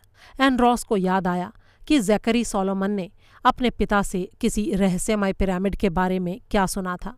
कहीं ये चीज़ वही तो नहीं थी? एंड्रॉस उस बातचीत को याद करने की कोशिश करने लगा। जब वो शो खत्म हुआ तो एंड्रॉस अपनी बालकनी पर गया।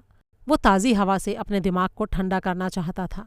उसे अब वो सारी बातें याद आ रही थीं और उन बातों के याद आते ही उसे ऐसा लगने लगा कि शायद इन कहानियों में कोई सच्चाई हो सकती थी, और अगर वाकई ऐसा था तो मरने के बाद भी ज़ैकरी सोलोमन उसे कुछ दे सकता था। 3 हफ्ते बाद उसने बड़ी ही सावधानी से अपना समय तय किया।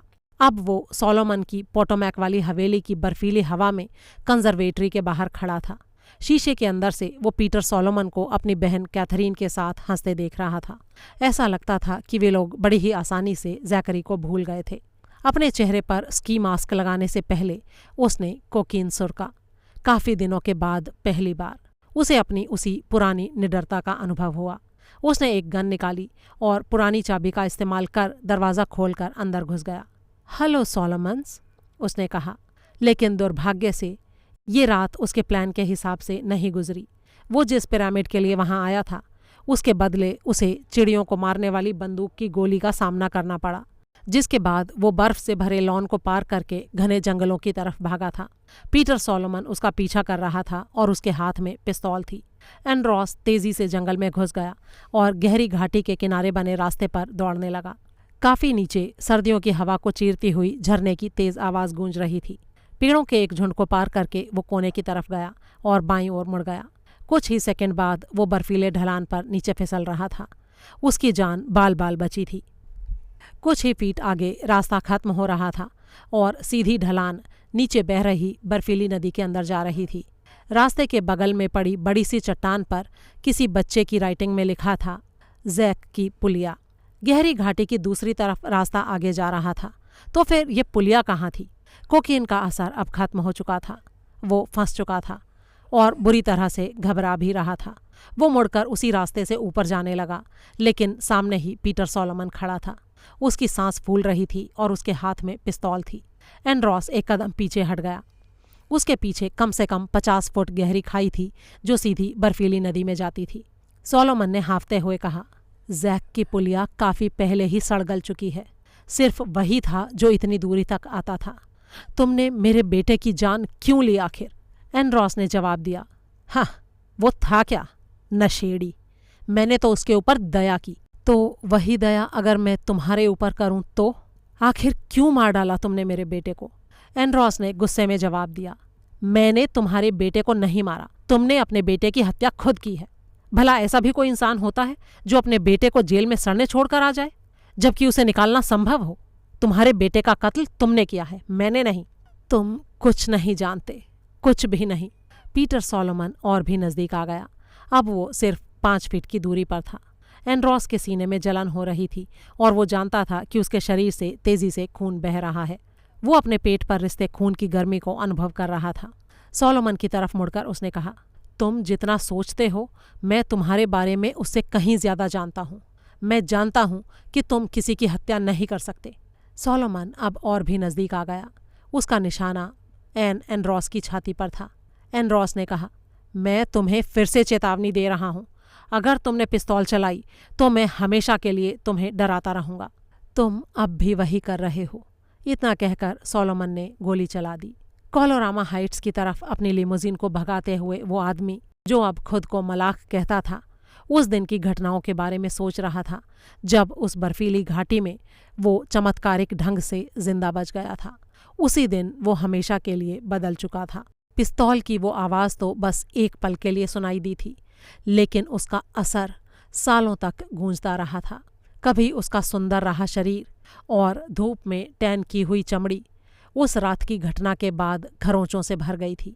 उन्हीं खरोंचों को वो अपनी नई पहचान के टैटुओं के अंदर ढक कर रखता था। वो आग से गुजरा था, खाक में बदला था और एक बार फिर से खड़ा हुआ था, एक नए रंग रूप में। और आज की रात उसकी इस लंबी और खूबसूरत यात्रा का अंतिम पड़ाव होने वाला था। अध्याय 58।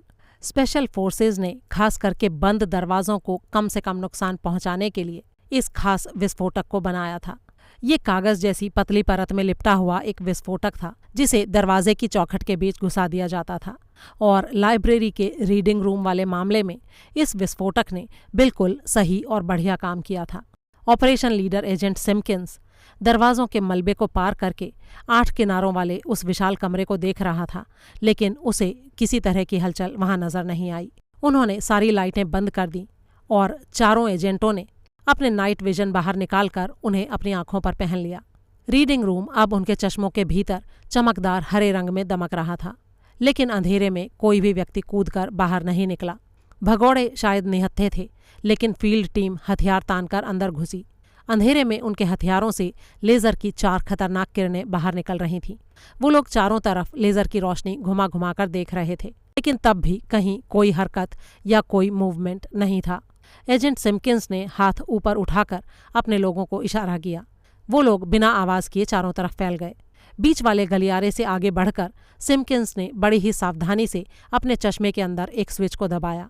CIA के हथियारों में शामिल सबसे नया हथियार एक्टिवेट हो गया।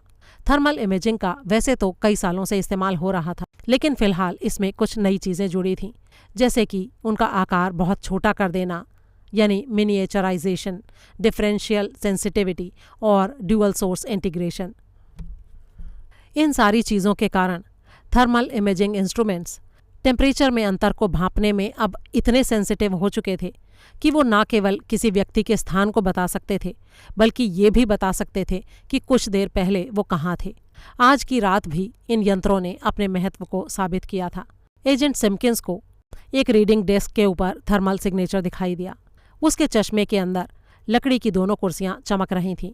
उनसे एक लाल बैंगनी रंग की रोशनी निकलती दिखाई दे रही थी, जिससे ये पता चल रहा था कि ये कुर्सियां कमरे में रखी दूसरी कुर्सियों की बजाय थोड़ा ज्यादा गर्म थीं। डेस्क लैंप का बल्ब नारंगी रंग में चमक रहा था। साफ पता चल रहा था कि दोनों लोग डेस्क पर बैठे हुए थे, लेकिन अब सवाल ये था कि वो किस दिशा में गए थे। इस सवाल का जवाब उसे मिला बीच वाले काउंटर पर, जो कमरे के बीच में रखे लकड़ी के कंसोल को चारों तरफ से घेरे हुए था। किसी के हाथ का एक भूतिया सा निशान उस पर चमक रहा था। सिम्किंस ने अपना हथियार तान लिया और 8 फलकों वाले कैबिनेट की तरफ बढ़ा। उसने अपने लेजर का निशाना कैबिनेट की सतह के सामने लगा रखा था। वो चारों तरफ घूम घूम कर देखने लगा। वहां उसे एक छेद नजर आया। एजेंट ने उस छेद की किनारे को अच्छी तरह से चेक किया। वहां पर उसे एक दूसरा हाथ का निशान दिखाई दिया। जाहिर था कि किसी ने कंसोल में छिपने से पहले चौखट को छुआ था। सिम्किंस उस छेद की तरफ देखकर चिल्लाया, यहाँ थर्मल सिग्नेचर है, चारों तरफ से घेर लो। किनारे से उसकी मदद करने वाले 2 हेल्पर अलग अलग दिशाओं से उसकी तरफ बढ़े। उन्होंने उस 8 फलकों वाले कंसोल को चारों तरफ से घेर लिया। सिम्किंस उस छेद की तरफ बढ़ा। वो अब भी करीब 10 फुट की दूरी पर था, लेकिन उसे अंदर एक रोशनी दिखाई दी। सिम्किंस जैसे जैसे उस छेद के करीब जा रहा था, उसे अंदर से एक अजीब सी घनघनाहट सुनाई दे रही थी। ये किसी मशीन की आवाज़ लग रही थी। वो रुक कर सोचने लगा कि आखिर इतनी छोटी सी जगह से इस तरह की आवाज़ कैसे आ सकती थी। वो थोड़ा और नज़दीक गया। अब उसे मशीन की घनघनाहट को दबाती हुई कुछ और भी आवाज़ें सुनाई देने लगीं। लेकिन जैसे ही वो छेद के पास पहुंचा, रोशनी बंद हो गई। वो उसकी दहलीज पर खड़ा होकर अंदर झांकने लगा। आगे दिखाई दे रहा नज़ारा उसकी कल्पना से बाहर था। कंसोल असल में कैबिनेट से ज्यादा बाहर की तरफ निकली हुई छत थी, जिसके नीचे सीढ़ियां किसी कमरे में जा रही थीं। हर कदम आगे बढ़ाते हुए मशीन की आवाज़ तेज होती जा रही थी। आखिर ये कौन सी जगह थी? रीडिंग रूम के नीचे वाला कमरा छोटा था। देखने में वो किसी कारखाने के कमरे जैसा लग रहा था। उसने जिस घनघनाहट की आवाज़ सुनी थी, वो सचमुच एक मशीन से आ रही थी। हीट सिग्नेचर कमरे के एकमात्र दरवाजे पर साफ दिखाई दे रहे थे, जिनसे पता चल रहा था कि वो किस दिशा में भागे हैं। ये दरवाज़ा लोहे का बना हुआ था और काफ़ी भारी था। इसके कीपैड पर भी 4 उंगलियों के निशान साफ नजर आ रहे थे। दरवाजे के पास चौखट के नीचे नारंगी रंग की चमक थी, जिससे पता चल रहा था कि दूसरी तरफ रोशनी जल रही थी। उस दरवाजे को उन्हें उसी विस्फोटक से उड़ाने में सिर्फ 8 सेकंड का टाइम लगा। धुआं छटने के बाद फील्ड टीम के एजेंटों को सामने तहखाने में एक अजीब सी दुनिया दिखाई देने लगी, जिसे यहाँ लोग स्टैक्स के नाम से जानते थे। लाइब्रेरी ऑफ कांग्रेस में किताबों की मीलों लंबी अलमारियों की कतारें थीं, जिनमें से अधिकतर बेसमेंट में रखे हुए थे। किताबों की अलमारियों को देखने से लगता था जैसे ये कभी खत्म नहीं होने वाला एक सिलसिला था। इसे देखकर आईने से बनाए हुए ऑप्टिकल इल्यूजन का आभास होता था। अलमारियों की उसी भूल भुलैया में सिम्किंस और उसके साथी आगे बढ़ने लगे। सिम्किंस को लग रहा था कि परिस्थितियां अब इस तरह से उसके पक्ष में हो चुकी थीं कि उसे अपने शिकार की तलाश के लिए नाइट विजन चश्मे लगाने की भी ज़रूरत नहीं थी। सामान्य हालातों में किताबों की इन अलमारियों के बीच छिपना काफ़ी आसान था, लेकिन लाइब्रेरी ऑफ कांग्रेस के अंदर बिजली बचाने के लिए स्पीड कंट्रोल्ड लाइटों का इस्तेमाल किया जाता था। भगौड़े जिस रास्ते से भागे थे, वो हवाई जहाज़ के रनवे की तरह जगमगा रहा था। रोशनी की एक पतली पट्टी दूर तक नजर आ रही थी, जो बीच बीच में कहीं गायब हो जाती तो कहीं टेढ़ी मेढ़ी दिशा में जाती हुई लगती। सभी लोगों ने अपने चश्मे उतार लिए। वो काफ़ी तेज़ी से आगे बढ़ रहे थे। फील्ड टीम रोशनी के पीछे पीछे चल रही थी। किताबों के कभी न खत्म होने वाले गलियारों में वो कभी इधर तो कभी उधर मुड़ते हुए आगे जाने लगे। और तभी सिम्किंस को वॉरेन बेलामी की दुबली पतली काया दिखाई दी। वो अलमारियों के बीच से लड़खड़ाता हुआ आगे बढ़ रहा था। उसकी सांसें उखड़ रही थीं। सिम्किंस ने चिल्लाकर कहा, जहां हो वहीं रुक जाओ मिस्टर बेलामी। लेकिन बेलामी दौड़ता रहा, कभी इधर तो कभी उधर। अब फील्ड टीम के लोग उससे सिर्फ 20 फुट की दूरी पर थे। उन्होंने उसे फिर से चिल्लाकर रुकने को कहा, लेकिन बेलामी दौड़ता रहा। सिम्किंस ने ऑर्डर दिया, उसे गोली मारो। जिस एजेंट के पास सिर्फ घायल करने वाली राइफल थी, उसने अपनी बंदूक उठाई और बेलामी पर दाग दी। गलियारे के बीच से गुजरते हुए प्रोजेक्टाइल ने जाकर बेलामी के पैरों को घेर लिया। ये बंदूक जान नहीं लेती थी, लेकिन अपने शिकार को बेकाम बना देती थी। इससे एक गाढ़ा सा तरल निकलता था, जो किसी चीज के संपर्क में आते ही जमकर पत्थर की तरह कठोर हो जाता था। इससे दौड़ते हुए आदमी के पांव अचानक थम जाते थे और वो आगे लुढ़क कर फर्श पर गिर जाता था। किताबों की अलमारियों के बीच बने अंधेरे गलियारे में बेलामी फिसल कर 10 फुट आगे जाकर रुका। सिम्किंस चिल्लाया, बेलामी को मैं देख लूंगा, तुम लैंगडन के पीछे जाओ, वो थोड़ा और आगे गया होगा। लेकिन इतना बोलते बोलते वो अचानक रुक गया। उसने देखा कि बेलामी के आगे लाइब्रेरी की अलमारियों के ऊपर घुप अंधेरा था। जाहिर था कि उससे आगे दौड़कर कोई भी व्यक्ति नहीं गया था। तो फिर लैंगडन कहाँ था? सिम्किंस ने यही सवाल बेलामी से किया। गिरने की वजह से बेलामी के होठों से खून बह रहा था। उसने बड़े ही आराम से कहा, कौन कहाँ है? एजेंट सिम्किंस ने अपना पैर उठाकर बेलामी की साफ सुथरी टाई पर रख दिया। फिर उसकी छाती को अपने जूते से दबाते हुए उसने कहा, मिस्टर बेलामी, मेरे साथ ये खेल खेल कर तुम मेरे पंजे से बच नहीं पाओगे। इससे आगे की कहानी के लिए सुने डैन ब्राउन के नॉवल द लॉस्ट सिंबल का 5वां भाग।